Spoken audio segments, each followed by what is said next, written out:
How's it going? You are listening to Born Optimistic. Thank you so much for tuning in. We are backstage at Vicar Street on day one of two Josh Ritter gigs. Josh, thank you so much. Thanks for having me here, man. Man, we haven't sat down together in a long, long time, Yeah. and that's the thing I love about this show. You get an hour with Yeah, yeah, somebody. yeah, yeah, yeah. Amazing. Yeah. Nobody's going to interrupt us. That's right. Yeah, we're in this like beautiful place. We're hanging out. It's awesome. There'll be no taps on the shoulder. So that for me is the magic of this. Yeah, totally. Josh, I have to say the years are being kind to you. It's all the clean living. Visually, anyway, visually. So, Thanks. the first question I always start with is, where do you sit on the optimism spectrum, do you think, Josh? Oh, that's wow, right in. That's like I'd say that optimism is a is a talent that you cultivate, and it's like and more over the last several years with as I've adjusted to new parts about myself and who I am, I've learned to at least notice, if not sometimes be able to change my outlook on the world, and I think that that's important. And these days, it's trying. It's trying to be an optimist, but I would say that when I am with people, I essentially believe in their goodness and have rarely been proven wrong. You know, and cynicism is can be just as difficult as optimism to like cultivate. You know, so why not just cultivate optimism? You know. Yeah, and if you feel cynicism creeping in, do you have any kind of tools or reminders or ways you use to beat it back down? Well, remembering that this is our life, this is our one life. Like for I think I don't remember if it was. I think it was Emerson who says that like for every moment that you're angry, you lose 60 seconds of happiness, and it runs along the same with optimism and cynicism and I don't know that there's anything morally better about being one way or the other, but it certainly makes me happier to feel like things are going to work out, you know? Right from when I first met you, I had these really idyllic images of where you're from. I still haven't made it to Moscow, Idaho. Yeah. Was your upbringing as idyllic as I imagined to be? And all these glorious images you brought with you in your first songs of your Yeah. childhood and your growing up. Like when you look back now, was it an idyllic upbringing? There was a lot of it that was very, I'd say exceptional. Like I grew up way out in the woods in the middle of nowhere. I kind of learned how to like entertain myself. My nearest friends lived about 2 miles away over the mountain, and I would just walk up through the woods and walk through the woods until I got to their house. And there was you could like pack a lunch and bring a book and just be in the woods for the whole day, the bus ride to school was an hour and a half through the countryside, and it was there was things about it that were that I look back and think I could have done with a little less religion in my life, a little bit less hellfire and brimstone, but as things go, like I really have been the beneficiary of an amazing upbringing with like really loving parents who've always supported me, and a wonderful brother, and Idaho is a place that is so deep in me that while I might not live there now, I feel like it definitely lives in me, and I carry So it. you must have had a lot of freedom from a young age. Yeah, definitely. Very, very, a lot of free. I mean, I don't remember my parents ever being worried about me, going out in the woods with hatchets and survival knives and making my own bows and arrows and trying to eat weird stuff off the ground and things, though they were very laissez-faire about that stuff, especially for, people that were raised in more urban, in towns at least. you know. And so could you literally be dropped in the wilderness and be able to fend for yourself? Doubt it. No. In fact, I lived for a short while. Like since we've met, I lived up in up north of New York City, about 2 hours in outside of Woodstock, and found that like as much as I love the country and love spending time there, I find now that I feel like I place maybe the highest value on being able to walk down the street for a cup of coffee, you know. And so I guess I'm pretty citified now. I think that is the thing that keeps us in the city. It's being close to the creature comforts that we Yeah. crave, I think. Yeah, and it's you know, and sandwiches are always better when someone else makes them, you know. Like it's it that way, you know. So do you feel you've kind of had your time? You had a lot of great time in the wilderness, in the countryside, and do you feel you've kind of had enough to last you? Well, there's always times when I've gone after during a period of real like kind of wanderingness, like and during around the time I made Animal Years, and then later after my as I was kind of going through a divorce, I found that I searched out the wilderness and went far up into the mountains and was just living up in a little tiny town up there for 2 or 3 weeks and just walking in the woods and trying not to get eaten by mountain lions and but it was beautiful. So I don't think I'm certainly not done with them, and I find there's like maybe that's the kind of home that I return to, you know. And despite living in the wilderness when you're young, it is true that you came from quite an academic background as well. Yeah. My parents taught at Washington State University, which is about 20 miles away, through the wheat fields, and that was so I grew up with both of them. They taught at a veterinary school, and were both researchers, and so I learned a lot about kind of the scientific life through them, you know, and how exciting that was, which was really cool. I remember one of your early songs was basically going through the whole periodic table, which blew Yeah. everyone's mind away. Yeah, I haven't played that song in years. I got to, and the funny thing about that song is that there's a lot of stuff in that song that I've found is not true, you know, that doesn't quite work in the scientific way that I thought. So, like, as somebody who loves science, I could have done more than read the captions. You know what I mean?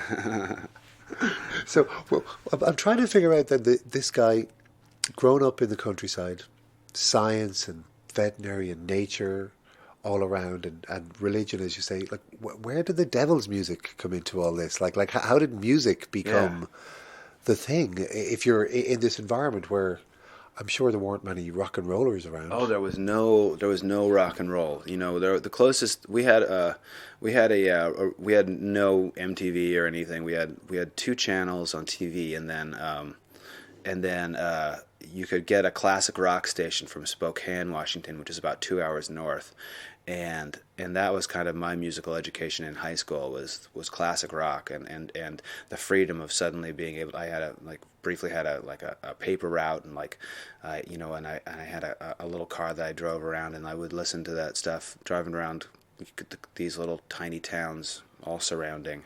There was a constellation of small sort of lumber towns around the Moscow area, and it's 30 miles off, and each one of them was named after a college about out east. So there was Harvard, and there was Vassar, and Yale, and Princeton, and all these towns would have these little tiny cafes. And there was a time when my friend Afton and I would go and we'd drive and find one of these little places and have lunch there, and we were just kids, and we'd listen to like classic rock and all the like Steppenwolf and stuff like that, and that was part of it. The other part was that I was playing violin and played violin for about 13 years and was never really able to read music and had a real was unable, I should say, to make heads or tail of written music, but found that I really responded to the dynamic of a piece of music and the story that a solo violin can tell, like that the rise and fall of the human voice is just like it, and then I'd say that the third thing was that I was raised, very religious in a church that sang the old hymns, like all the stuff that was written by like, I think Wesley and hymns written by Martin Luther, the like stodgy old like things, and but in quatrains and couplets and written in a way that the melodies were very simple and very memorable, and there's just not a lot of fat on those songs. They're not epics. They're just made to be like remembered and memorized and kind of carried around and played without instruments. And I think that had a big deal to do with how I developed musically. So even though you're in the middle of nowhere, music was still all around you all the time. It was, and it was for me in a way that I think I didn't know what to do with. I didn't know what to do with music that I loved. It was there in such a visceral way that I think I never questioned whether I loved it more than anybody else, or if I understood something about it that for the longest time it wasn't. It was just something that was a powerful feeling that I had, But I hadn't discovered. I hadn't discovered people that made me think that I could be a musician, Like I hadn't discovered like Bob Dylan or Johnny Cash or like any of these like great kind of like players that not only made it seem like really fun, but also made it seem like something that I could do. And when did that come about? Like, how did you discover this world? I was 17, and I was looking for something to do one day because there wasn't much to do on this day. I remember really well that my parents had a record player and they and a bunch of records, but it was in a closet, and I got it out and I plugged it in and got some speakers that and the little wires with the little copper thing, and then you have a little clamp, and you have to clamp it into the speaker, and it doesn't work, and you kind of keep on working back there, and cleaned off the record, and the first record I happened to put on was with Nashville Skyline, and I wonder sometimes if I'd put on something else, if my reaction would have been different. If I'd put on Steel Eye Span or like Wanda Landowska, the harpsichord player, or something like that. They had all kinds of like bonkers music, and that we never had listened to really. And when I heard Bob Dylan, that first song, just him and doing "Girl from the North Country," that was like it was so plain and cast off, and like it felt like.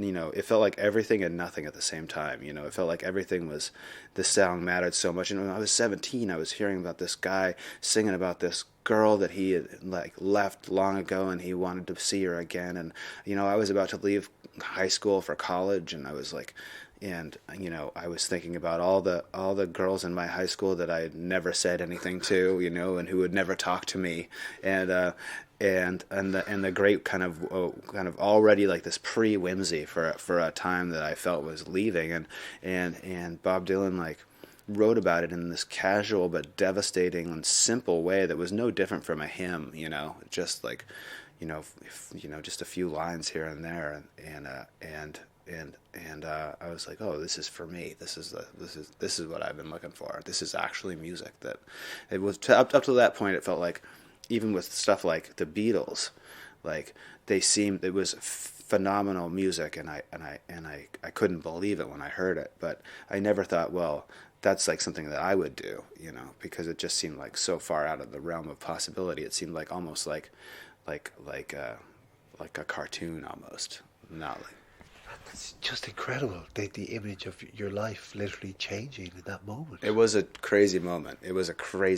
And I knew at that moment that no matter what happened, I don't think I didn't devote myself to music at that point. But I went out and I got a guitar the next day, and it cost $100. I got it at Kmart, and I still have it at home, and it's a pretty good guitar for that, and that. The whole world kind of suddenly locked into place, and I realized what I think you are so lucky to like have sometimes is like at that age is something that's your own. It's not like you're not like a member of a group. You're not a member of like a clique or a sports team or anything. You've got this little fire, and like, and it's uniquely yours, and it's not something that you cultivated, or or like got sent to lessons to learn, or like it's not a dance step you got taught or like anything. It's just like this is a like a secret garden. And were you and that guitar inseparable? Yeah, yeah, I took that thing everywhere. I mean, I don't remember the last time I've traveled without a guitar.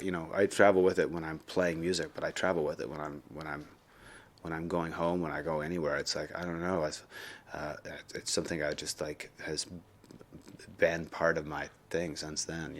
And how did your parents react when you announced, or did you tell them in advance, I'm going to Kmart to buy a guitar? They helped me. They helped me buy it, but they were also like a little. I think they were a little ticked off because of all the money they spent on violin lessons, and the violin and like and classical music and its own thing.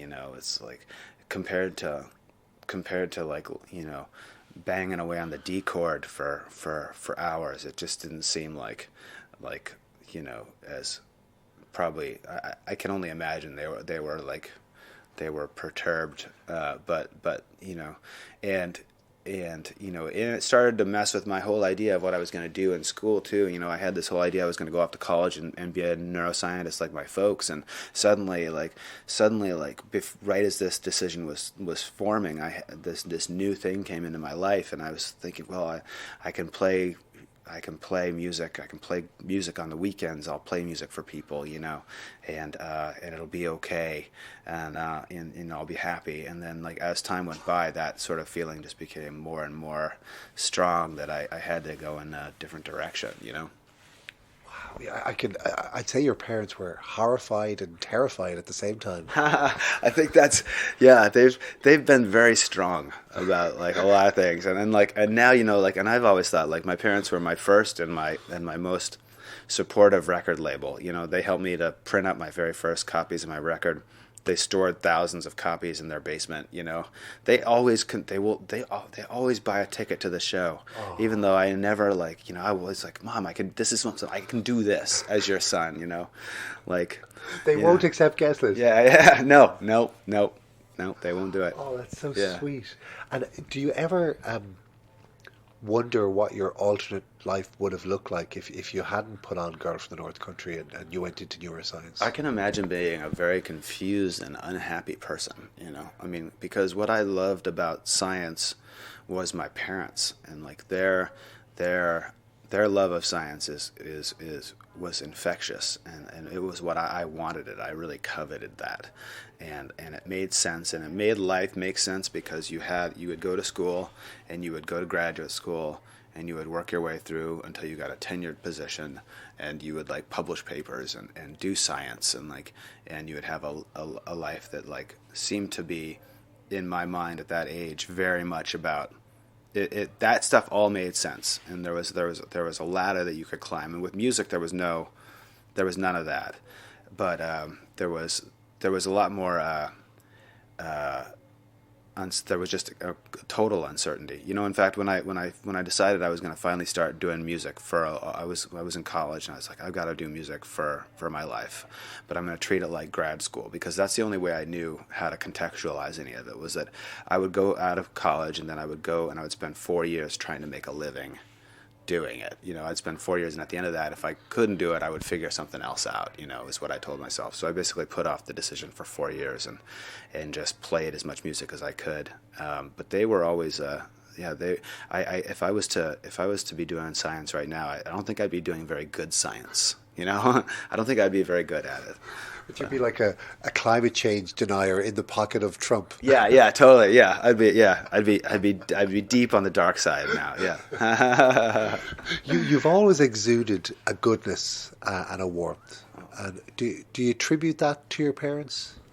My parents have always been like great, like kind of moral examples of people who are like really good people. Like they're really they treat people nicely. They're very shy, humble people, and always like sort of taught me and my brother that the most important thing is to to love one another and to show it, and to try and be an example of love.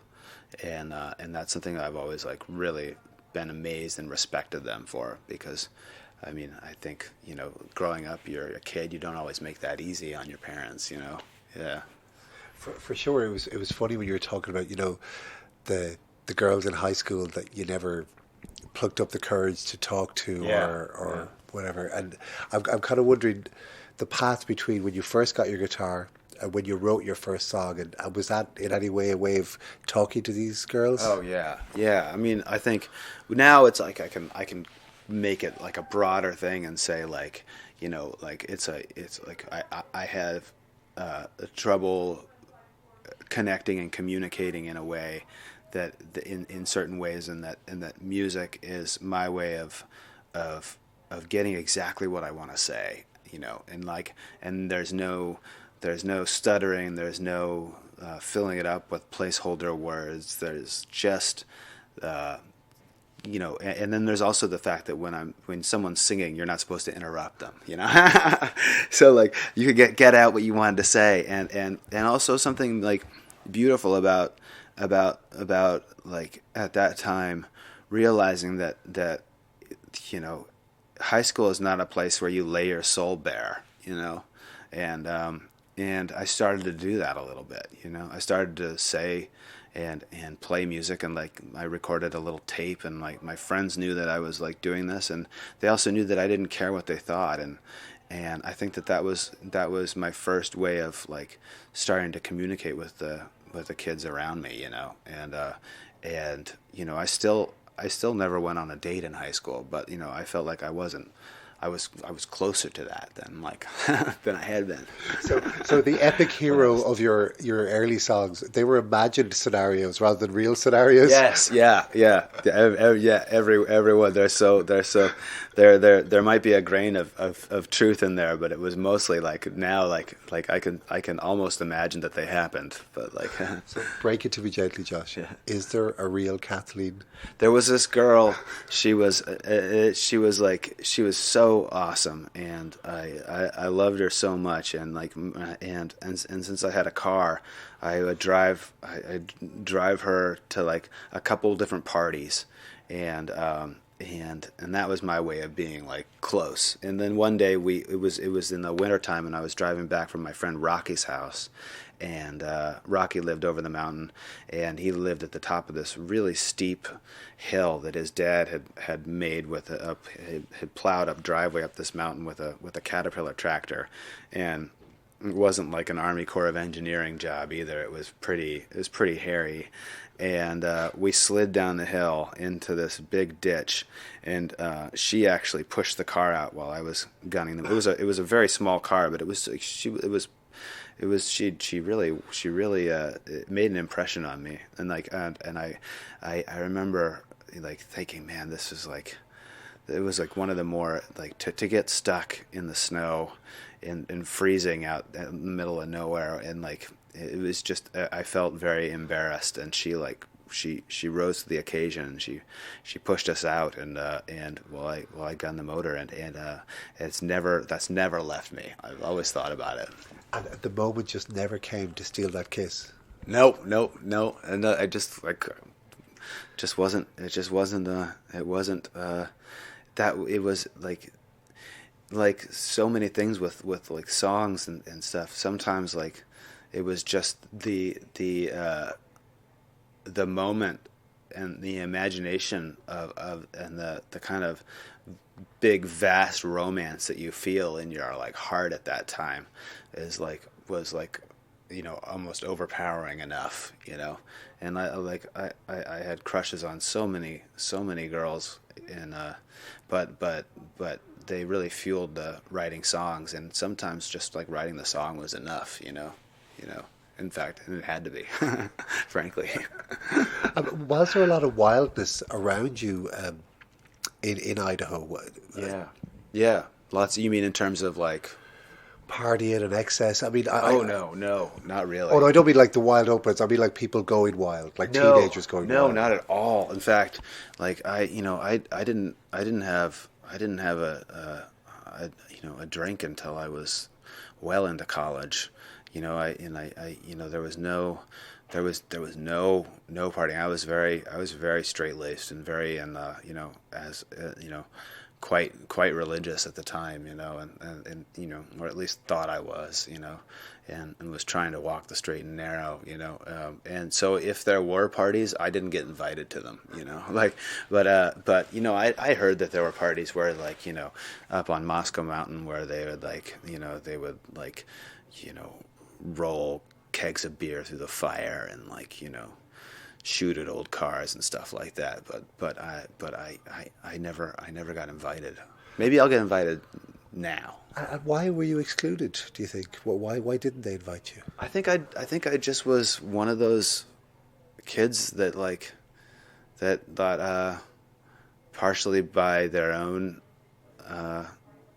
their own efforts, or also just for whatever reason, just doesn't really get noticed for a lot of that time, kind of like in that scary, like, in the way that high school and junior high are cage matches, for all kinds of teenage brutality. There are those kids who just kind of sink back into the landscape a little bit, and it was very. I lived way out of town, so I wasn't in town that much, and I lived in my head and in books and stuff, and as music came along, I lived in music, and I didn't really need a lot of that, I remember I the first time I ever played publicly was for a high school talent concert, called Mr. Moscow High School, and I played "Everybody Must Get Stoned," which was my first time really coming out of my shell and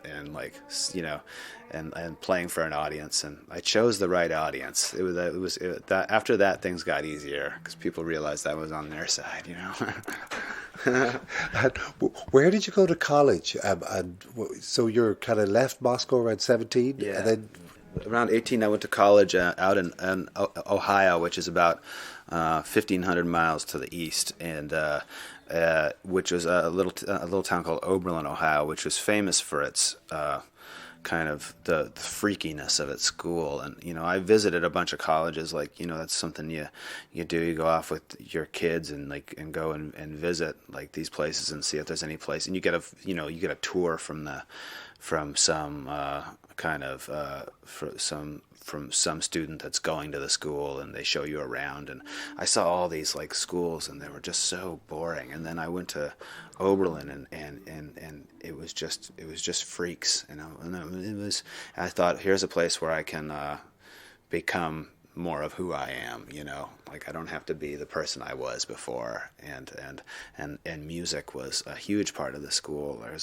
There was a conservatory of music where they were learning very like intensely music, and then there was just a real culture of music around, and I started playing guitar there and playing for whatever I could do, like, lounge parties and coffee houses and stuff like that.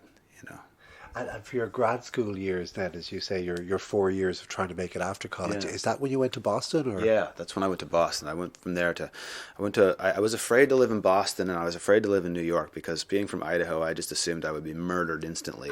And I was like, and everything I had ever been told was that, and the unsolved mysteries, I figured I would end up, somewhere disappeared in a steamer trunk or something, and the horror of it was too much for me. So I moved to Providence, Rhode Island, which was which was an interesting choice thinking back. And it was about an hour from Boston and a couple hours from New York.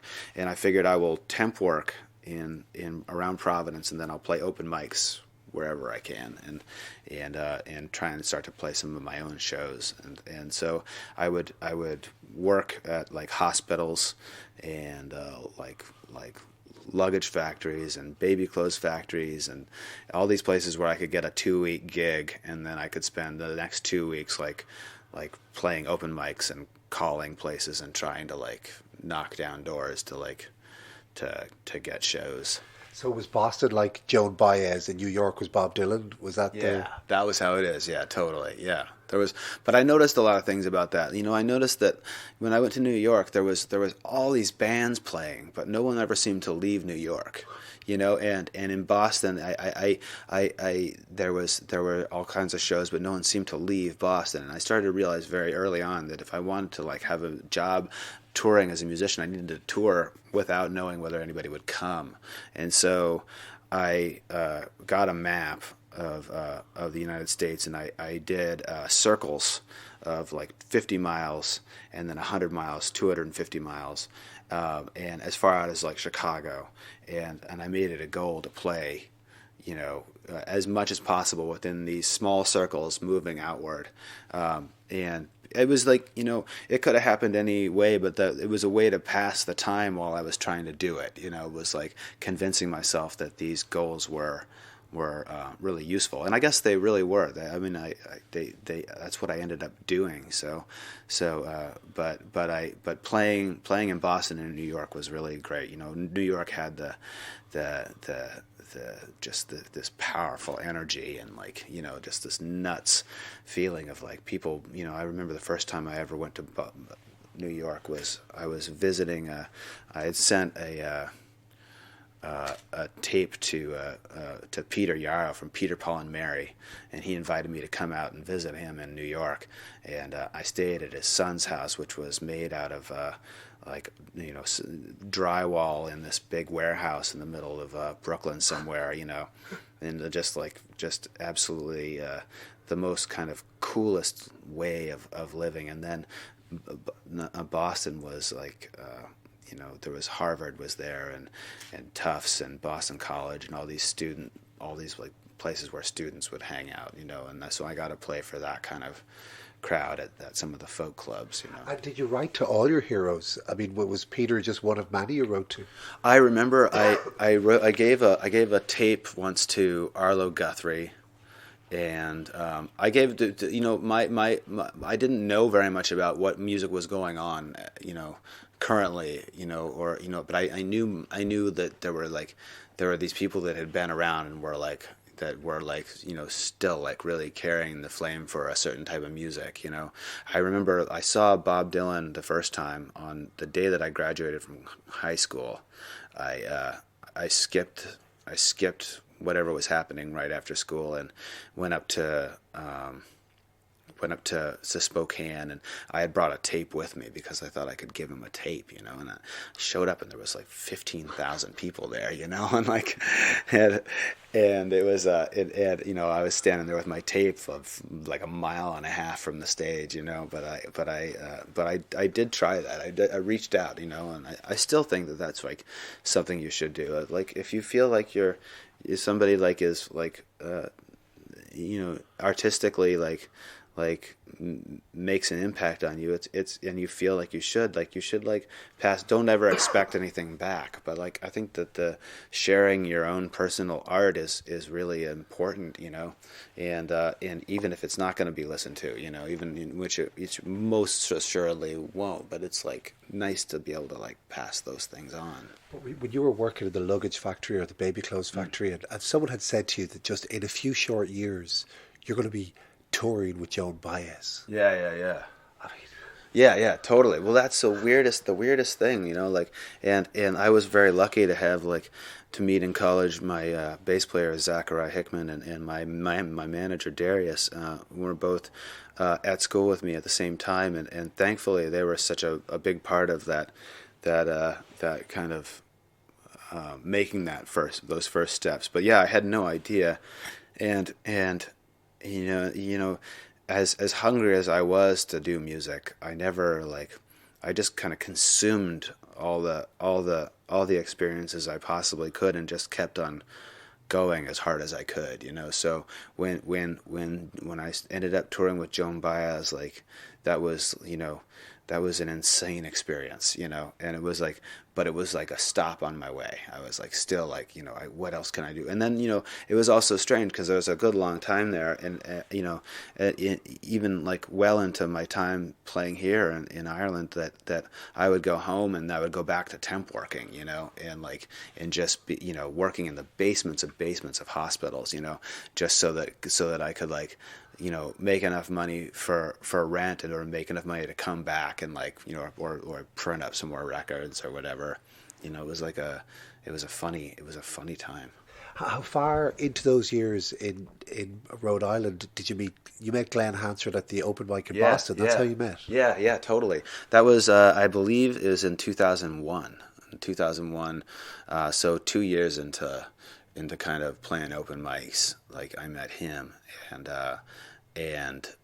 I still remember him and my friend Martin, who I met at open mics. They played Martin Fink. Yeah, Oh. yeah, totally, and who is like just such a phenomenal songwriter, and who I really love. I haven't seen for so long, but they played a Will Oldham song at this open mic, and I had never heard Will Oldham, and I'd never heard Glenn. I didn't know anything about his story or his like kind of his own career and kind of hunger and it was just that was an amazing experience. I still remember the song. I remember being just blown away because you only could play one song at this open mic, and so after the end of the temp work day, I would get in my car and I would drive as fast as I could up into Boston traffic, and so I could get my name in the hat, so I could hopefully get a spot that was earlier in the evening, so that I wouldn't have to drive home at like 3 a.m. And then you had one song, and I would always bring CDs with me, and there was this long line of people wanting to play, and those open mics were really important to my performing, learning how to perform, because there was no intro, there was no rise and fall of a set. There was like one song, and it depended on like if somebody played before you a really long song or a depressing song, your job was not to like follow them with a long depressing song. You had to have another song in your pocket that was like had something else to it that would stand out from the one before, and like that was but I remember that I remember Glenn and Martin playing that song, and it was incredible. And then Glenn sucked you into this world over here in Ireland, and people welcomed you with open arms. Yeah. That's then. So Glenn said, yeah, you should come to Ireland and open for me, and I said, of course. And it's like, that sounds amazing, and it sounded crazy to me, to like fly across the ocean, and to buy a plane ticket itself was like, how do you do that before the internet? Like how do you even buy a plane ticket? Like, how do you get there? But I made it. I don't remember how I made it. Had you heard of Ireland before? I'd heard of it. I'd heard of it. I'd heard good things. I'd heard about the weather and the palm trees but no, I showed up. I remember I showed up at Road Records. I got there like 7 a.m. because Martin and Glenn, they were always talking about Road Records, and so I had like written way ahead in advance and be like, is there a chance that I can come by there and like use that as a place to meet, because I didn't have a cell phone or anything, and no real way of knowing my way around Dublin or anywhere in the country. And I showed up at the door at it was early in the morning, and Julie let me in and got me a cup of tea, and it turned well into the conversation. She asked who I was, and I was like, "Oh, I'm Josh. I wrote you a long time ago. You're selling some of my records at your store." She's like, "Oh, I thought you were homeless." I was like, "No, but yes, yes, I am right now." And then she let me keep all my stuff in that little store, and took me in and gave me biscuits and tea, and that's kind of how I first came to Ireland. And I played that night with at Whelan's. Glenn had a show. He had 2 Whelan's nights, and I got there, and Gemma Hayes and Mick Christopher were both opening for him, and I think Glenn, maybe I wouldn't be surprised if he'd forgotten that I was coming, or if he had been like, but there I was, and he was super cool. He was like, yeah, of course, play, before these guys. And so I did, and I was, it was like playing an open mic in that there were people there, but there was a lot more people. And there was like instantly you get on stage and people were yelling at me, and like in this way that was like good natured and funny and like completely terrifying to me at the time, but also really it felt like, oh, finally I found my people. These are like people that, and they people listened. They're like in the Whelan's, like and where they don't have to, and they but they really did. They really respected like Glenn's like sensibilities, and like that it was his evening, that he was like, these people were here to play music, and like it was like such an amazing, respectful crowd, and I sold some CDs, and I just felt like I felt like I was on top of the world. And no looking back. Yeah. No looking back. Yeah, I after that moment, I traveled to Ireland, I think 8 times in the first year or so, 8 or 9 times in the first year or 2 years, and traveled all over in sometimes with Martin, sometimes with Mark Geary, and I met Dave O'Grady, who helped me like put out my records and was a real champion for my music, and then traveling around in Glenn's Micra, and like that just, white car. Yeah, a little white car, and I don't even know how we got our guitars in that thing, but like we would cram in there sometimes, like me and Glenn and Mick, and drive down to Cork and play like the Lobby Bar, or like someplace like that, and like I don't even remember the shows being set up. I feel like we just showed up and played. It seems like magic to me now. Well, I think whenever Glenn got a credit card bill, he would go and play some gigs. I know how that is. That's funny. And now we're like, 16 years later. Yeah. How many albums? Is this 8? 9. 9? Yeah. Oh my God. Yeah. I love the last track, Stranger. Thank you. Beautiful. Like the album is so luscious in places, but that is so. It's kind of funny when you're talking about starting with just these stark songs with just a singer and a guitar. Yeah. It's just a lovely way to end the record. Thanks. I really think that I always think that one of the most important things for me when I'm working on a song is that I feel like it should be something where somebody else can pick up a guitar or something and play the song. It shouldn't be so difficult or complicated. I want my songs to travel, and I want them to be durable, and I want them to have like as little like extra on them as possible, just because I feel that that's when they feel to me like they feel like they fit me best. But in those 16 years, 9 albums, it's like your adulthood in a way. Yeah. This guy just a few years out of the wilderness, and now you're there. You've done it, and you've done so much, and I know you've had plenty of ups and downs over the 16 years. Yeah. When you think back of flashes and stuff, what kind of characterizes the years for you? Because you went from being this guy with all the time in the world, to a guy who's just busy all the time. Right. Well, yeah, that's like what characterized. It's funny. Like now, over only recently have I had any thoughts of the past. It was always like, and I still believe that the most important thing as an artist is to be excited for the future. Like the future and excitement for the future is what fuels, like, the desire to do more, and like to see what happens, to see where music goes, to see where it takes you, like, and to see what you're going to discover when you're writing. What will I write today? Like what will I see today? And it's very much about moving forward for me. But I've thought about, like, more and more as time has gone on, my different parts of my life as being related to the records that I put out at the time, and so that I remember the kind of the kind of luscious green and the sleepless nights of traveling around Ireland and and making Hello Starling.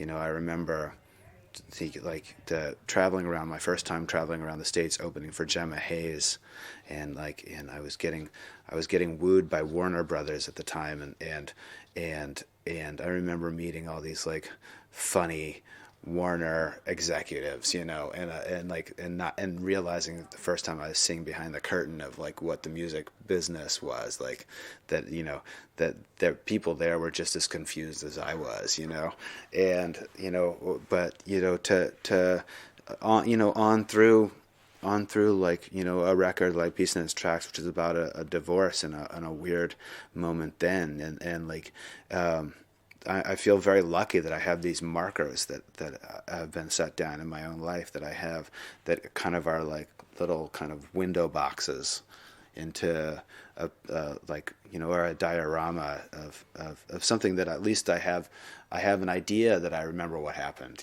I have, it could be stylized, but like I have these ideas, Romanticized and melodic versions of your exactly. past. Yeah, which is fantastic. If it's better than the original, that's probably for the best, And I just keep thinking of it. It's like, in some ways, it's like the slaughter of the innocent. It's like chucking this country boy into urbanization, into fame, into touring. And how do you feel it? Like, how do you feel you've come out? It's not that we're at the end of anything. It's just that we happen to be talking. Yeah. Like, how do you feel you're coping with adulthood in general as a concept? It's weird. I feel like that I'm very lucky in that I don't have to, in maybe the most crucial way, I don't have to grow up.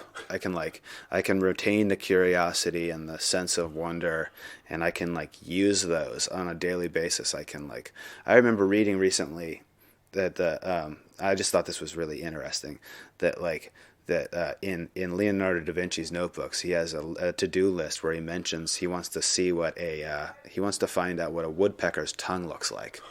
And like for no reason, but he was like interested, like, and I thought, well, that's so cool because like, to be an adult and to be able to like use a sense of wonder and a sense of curiosity every day in your work is a really special thing, And in other ways, I've grown up and I've been, I've had highs and lows and gotten scars like everybody else. But I'm able to like use them in my and maybe give myself some context for them and also use them as a way to like try and get closer to other people, and like try and communicate with other people and be a part of other people's lives is so important to me. Like music is, and the music of other people is so important to me, like they're parts of my life in ways that I can't understand or explain. But I want that same sort of feeling. So I get that.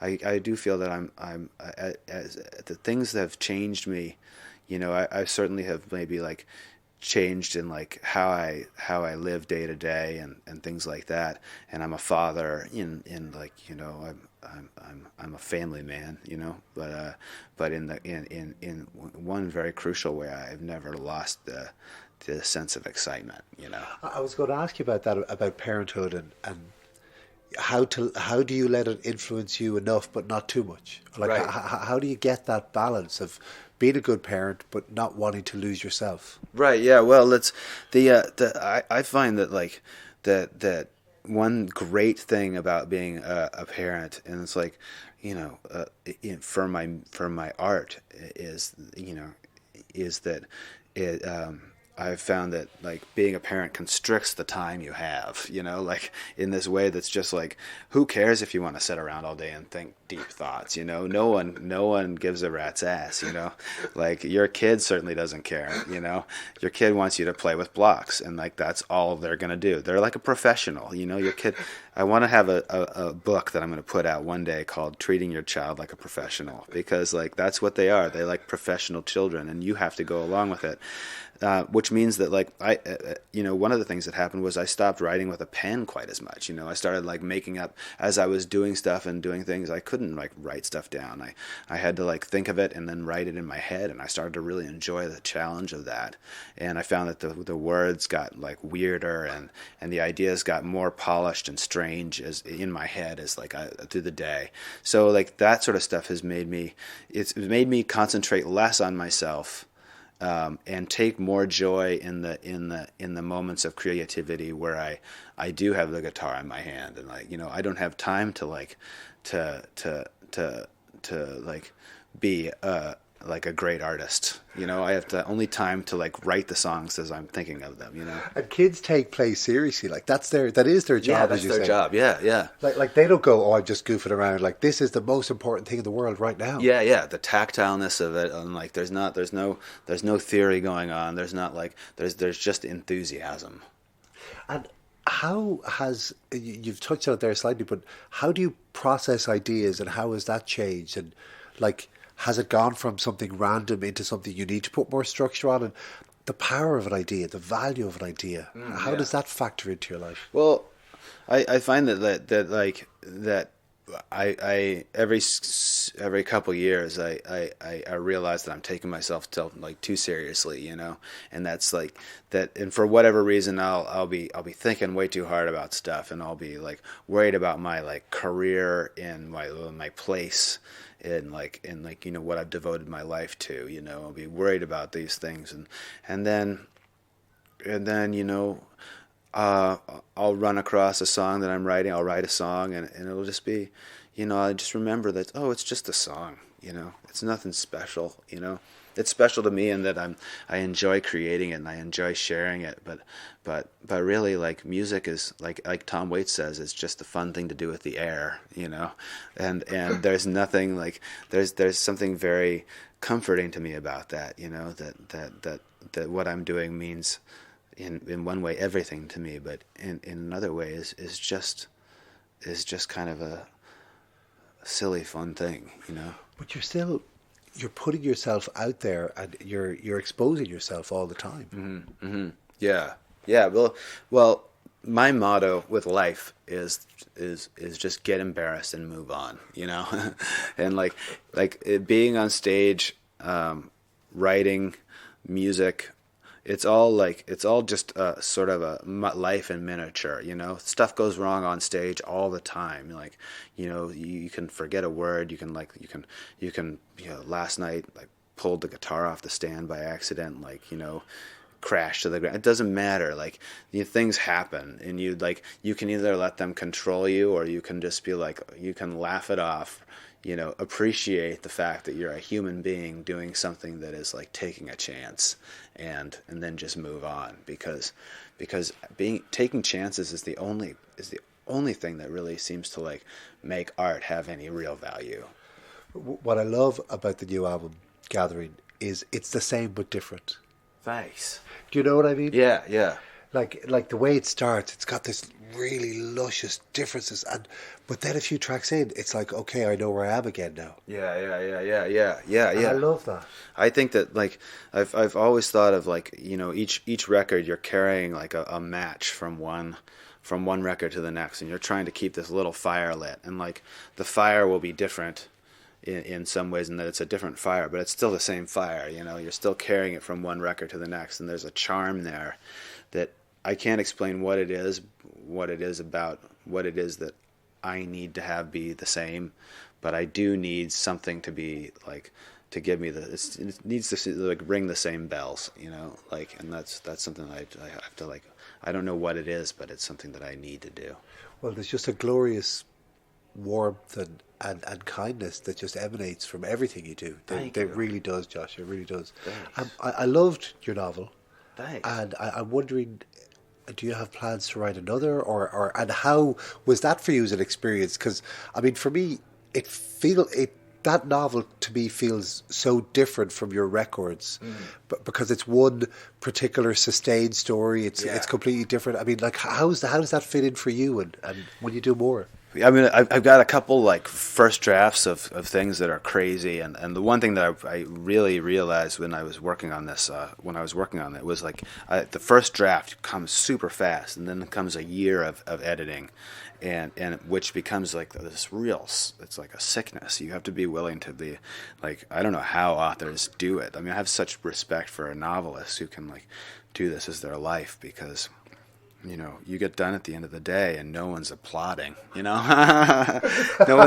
one's buying tickets to come and see you write, like how do people do this? And but I loved it, and I love the idea of going deep into like one world for a while, and I it's something that I really enjoy. I really enjoy writing, and I wanna once I have a few months of time where I can not worry about like anybody leaving me or anything. I'm gonna definitely like work on it, but it requires such a specific headspace that I'm sometimes a little bit of like in like I would think anybody was such a poser for saying this, but it really requires like this, like feels like almost a dangerous headspace to write music, not to write novels. I have such respect for the weirdos that do, I mean, Bride's Passage was lovely. I really, it's one of those books I'm glad I read.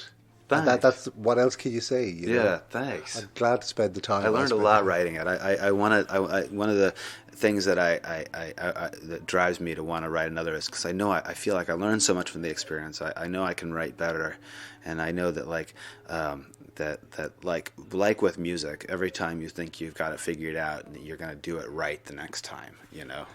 Do you have a bucket list? No, I don't. No, because I think because there's enough in my life is pretty full, and in the moment I'm there's not a lot of stuff that I don't want to do that I don't do, like and the joys that I have, I feel very lucky. The experiences that I've wanted to have, have been ones that are they're not like jumping off of they're not like bungee jumping or climbing Mount Everest, or like I don't need that kind of thrill. I just need like I get a bucket list thing would be like, wow, I get to play tonight in front of like all these people in this like my second hometown. Like who gets that chance? I know, and like 2 nights at Vicar Street, like yeah, it'll be really fun. Yeah. It'll be really great. But I meant kind of a professional bucket list. I mean, because for some reason it was really weird. When you did the novel, I assumed it was going to be turned into a movie because it has that cinematic feel to it. Yeah, right. Well, like, what I wanted, I do have like I would say it's an evolving desire to always be interested, and as soon as I stopped being interested in something, like I came home from my tour around this, from a run that I did down the East Coast, and I was about to head over to Europe to play some shows, and I was like, the guitar was hanging there on the wall, and I had no desire to touch it. Didn't want to touch it. Didn't want to write. Didn't like. But I have a desire to create, and like creating is like. And so and if I'm not creating, I'm not happy. So I find things to do. I started painting about 5 years ago, and I love sharing my paintings on like Instagram and doing stuff like that. And I love painting. I love writing prose. I just need to be doing something all the time.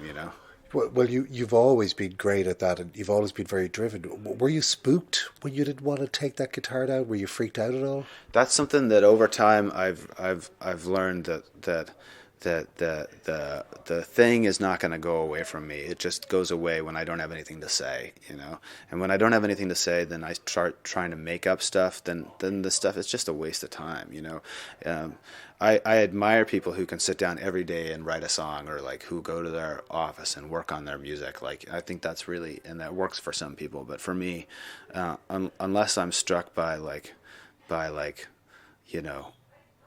whatever the the non-believer's version of the Holy Spirit is, you know, like there's the kind of inspiration kind of comes down on you, like that's the only time that really seems to matter. Well, one of my favorite expressions is being licked by the Holy Spirit. Totally. Yeah, I think that somebody was saying, I think there's this, I read it a long time ago, this Italian journalist, that her name was, I think it's Oriana Fallaci, and she says that like a poem is God sneezing. And like, and to me it feels like that. It's like writing songs is like is like it's almost like a spasm, you know. It's like something, the winds in your head are you know, the climate is just right, there's something shifts in there. And like I think of it very much, yeah, as a neuroscientist, you know, like there's the chemistry is all right in there for you to think, well, I can do something today. Like today I'm not going to be a hack. Today is going to be a good day.